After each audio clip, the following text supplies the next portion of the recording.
안녕하세요. 김시우입니다. 더운데 다들 잘 지내세요?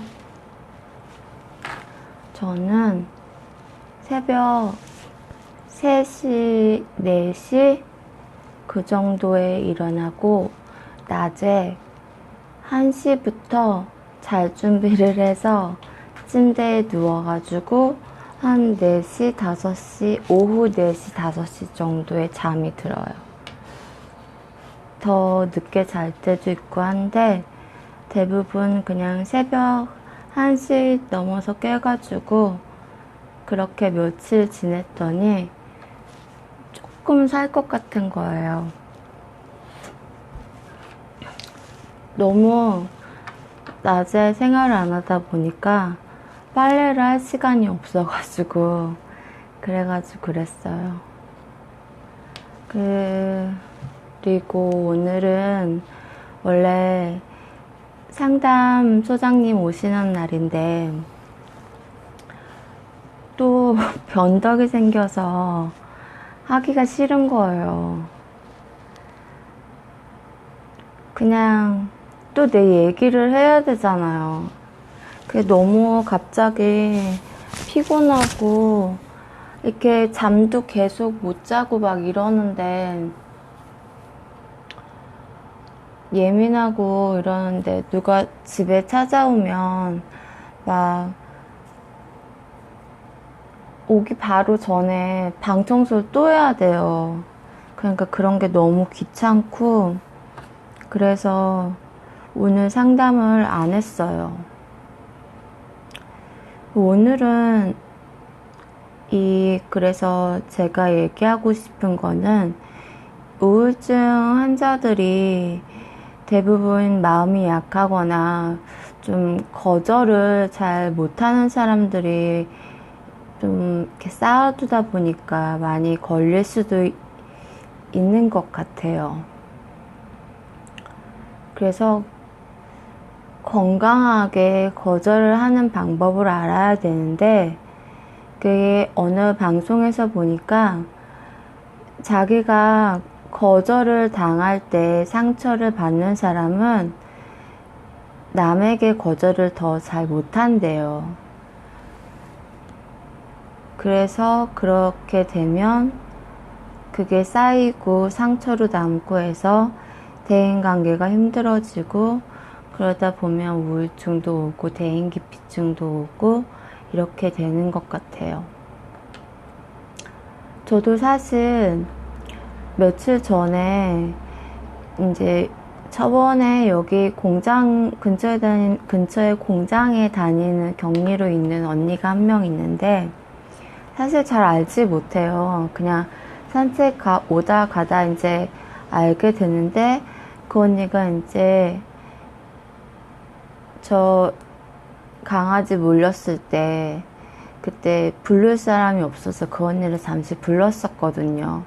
혼자 아저씨를 상대하려니까 조금 약간 덜컥 내가 할 말을 다 못하지 않을까 이런 생각에 그래서 그랬는데 집을 왔었는데 며칠 전에 제가 한창 7시 정도에는 잠을 잘 시간이에요. 요즘 패턴으로는.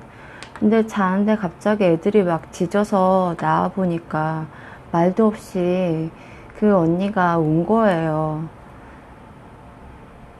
얘기를 쭉 들어보니까 어떤 만남에 갔다가 좀 불편한 그런 일이 있었고 그렇게 오다가 우리 집이 가는 길이어서 그냥 들린 거예요.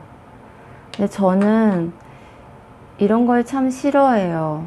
불쑥 찾아오고 내 개인 생활을 해치는 내 개인 생활을 이게 좀 뭐라고 해야 될까요? 방해하는 그런 거를 막무가내로 하는 나의 허락 없이 내 생활을 이렇게 방해하는 걸 굉장히 싫어해요. 간섭하는 것도 싫어하지만 근데 그 언니가 불쑥 왔어요. 근데 갈 때까지 그냥 한 1시간 조금 넘게 있다가 갔는데 이런저런 얘기하고 그랬는데 사실 굉장히 많이 불편하고 기분이 나빴거든요. 자다가 깨서 좀 짜증도 나고 저는 좀 이렇게 완전히 다 잤다고 생각하고 일어날 때가 가장 컨디션이 좋아요, 그날. 근데 요즘 계속 또 잠을 못 자고 있는데 또 갑자기 막 깨서 그런 불쾌한 상황이 됐잖아요. 근데 갈 때까지도 이렇게 오면 전 불편해요. 라고 이렇게 말을 못 했어요. 오는 걸 거절을 못 한 거죠. 그래서 생각을 해보니까 제가 누군가에게 부탁을 했을 때 거절당했을 때 그런 상처를 입었던 적이 많았던 것 같아요. 지금 우울증 약을 먹으면서 한 10년 안쪽으로. 그 전에는 거의 부탁을 받는 입장이었는데, 이제 좀 힘들어지면서 부탁을 하는 입장이 됐는데, 부탁을 하는 입장에서 거절을 당하고 이러다 보니까, 원래도 거절을 옛날에는, 그러니까, 뭐라고 해야 되지? 약간 좀 불쌍한, 좀 딱한, 내가 보기에 안 돼 보이는 그런 상황에 대한 그런 부탁들은 제가 거절을 잘 못했거든요. 근데 지금은 모든 상황에서 제가 자꾸 거절을 받다 보니까 그런 거에서 상처를 받다 보니까 모든 거에 대한 거절을 더 잘 못하는 것 같아요. 저는 그런 말을 제일 싫었거든요, 옛날에. 좋은 게 좋은 거니까, 막 어른들 이렇게 말하잖아요.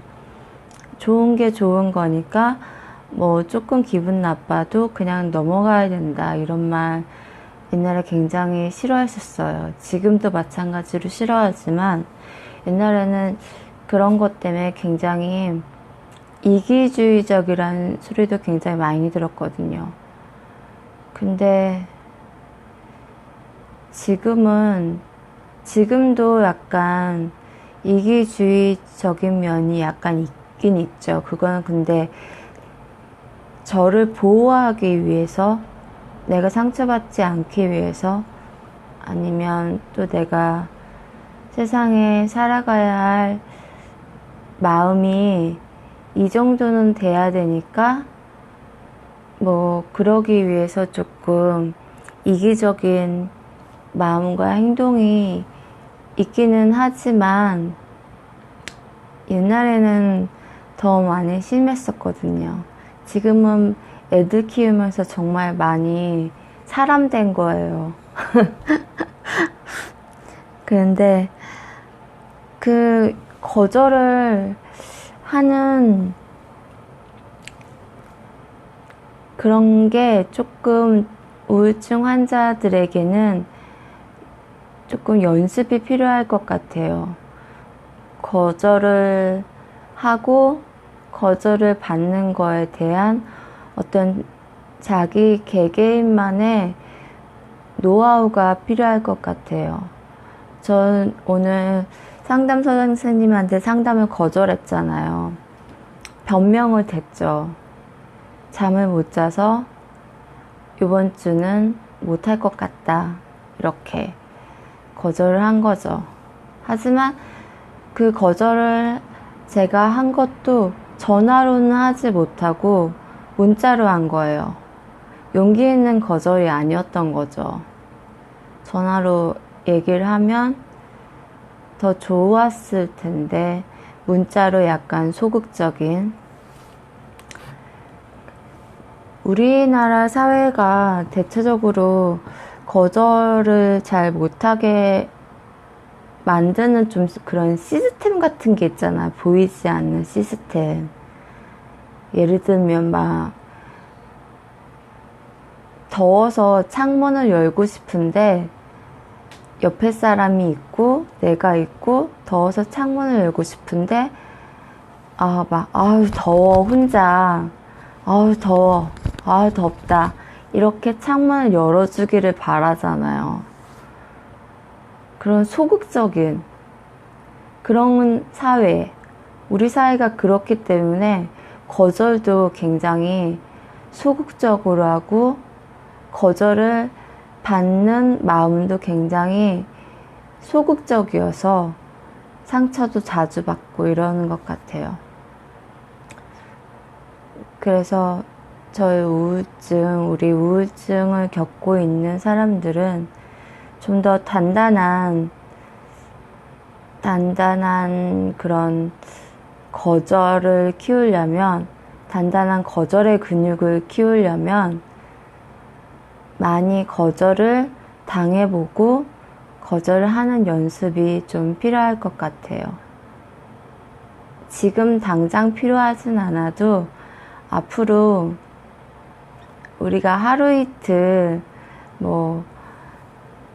지나서 우울증이 낫고 마음의 병이 낫는 건 아니잖아요. 시간이 다 잊혀질 거야. 시간이 다 세월이 병을 낳게 그렇게 하지만 기억은 세월을 이겨요. 세월은 기억을 이길 수가 없는 것 같아요. 아무리 생각해봐도. 근데 대부분 이런 마음의 병은 기억에서 오는 거니까 어쨌든 이런 마음이 단단해지기 위해서는 거절하는 방법도 건강하게 거절할 수 있는 그런 자신만의 노하우를 키워야 될 것 같아요. 그런 근육을 단련시켜야 될 것 같아요. 외국 사람들처럼 더우면 옆 사람이 있고 내가 있고 더우면 창문 좀 열어주실래요? 이렇게 말할 수 있는 우리 좀 적극적인 그런 마음이 필요할 것 같아요. 적극적인 의사표현 그런 게 좀 필요할 것 같아요. 우리 마음의 병을 앓고 있는 사람들은 더더욱. 왜냐면 쌓아놓으니까 자꾸 그거를 혼자 삼키려고 하니까 더 마음의 병이 커지고 그걸 다 내가 떠안으려고 하니까 마음에 먹구름이 생기면서 그게 우울증이 되고 이러는 거잖아요. 그러니까 다 예스하지 말고 건강하게 노할 수 있는 그런 의사표현 그런 게 필요할 것 같아요. 적극적인 의사표현 그런 게 필요할 것 같아요. 그래서 저도 다음에 그 언니가 찾아오면 이렇게 찾아오는 거 연락 없이 찾아오면 이렇게 한 3번 정도 봤어요. 근데 집을 그렇게 찾아온 건 정말 아닌 것 같으니까 다음에 또 그런 일이 생기면 딱 거절을 할 거예요. 그러니까 여러분들도 직장 생활이나 어떤 모든 생활에 있어서 내가 하기 싫은데 이거를 어떤 그 사람의 인간관계가 불편해질까봐 거절을 못 하실 경우가 많으시면 그런 거는 일단 뒷전으로 밀어두시고 내 마음 건강이 더 중요하니까 그런 거를 좀 더 적극적으로 거절할 수 있는 용기를 갖길 바래요. 저는 다음에 이런 일이 생기면 꼭 거절할 거예요. 이런 게 싫다고. 여러분도 그러시길 바래요. 그렇게 적극적인 의사표현을 늘 하시길 바래요. 안녕.